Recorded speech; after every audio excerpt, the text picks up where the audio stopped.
Okay, so we're going to look at a sequence from the guard. It starts with a hammer sweep, but it goes a lot of places.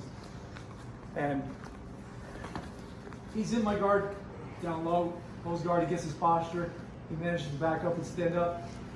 And right here, as he's getting up, is the ideal time to go for one of the ankles, because he has to put him near me to stand up. And I'll grab the wrist and I'll grab the ankle on this side. Notice how I can, with my feet on his hips and my butt up, I can rotate easily. And I grab the ankle, and the other foot goes behind his knee. Now, one good thing to do, you can do the standard, the traditional one that I showed earlier, where I just block and make him fall and come up. I fold my leg under. My other knee goes forward. I can do a knee cut pass from there. That's all good, but here's a way to make it better. Is when I go to this ankle, I get my hip right next to his foot, so it's harder for him to escape that foot. And then when I'm hooking behind his knee and tripping him, I don't not only trap this, but I lift it up. And now he can't hop as well on the other foot. He might get one little hop, but he can't move around as well as when he had weight on 2 feet. Because if I leave this foot on the floor, notice he can move his foot around and I'm, yeah.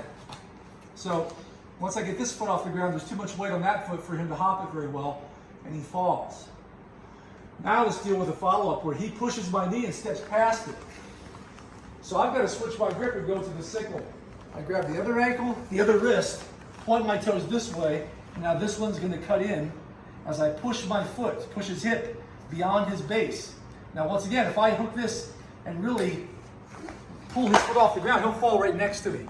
If I want to pass close and tight, that might be the way to go. But in some cases, if I sense that this guy's pretty slick with leg locks, he might go right for a heel hook or something, or a knee bar or a toe hold. So in that case, what I want to do is have him fall far away and get my feet under me as soon as possible so he can't go for those legs. So the way you follow up, whether he falls close or far from you, you do have some control over that. But there's sometimes a reason to do one and sometimes the other. Now, when I go to that sickle sweep, anything from here can fall apart. You have to have a follow-up. At least be able to go back to something where you're in good position to defend or counterattack.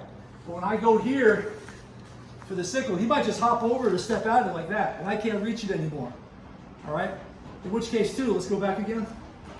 As I'm going for this, I might hook his leg like this, and now I can pull this off the ground, and they can fall close to me. But if he moves this foot, right?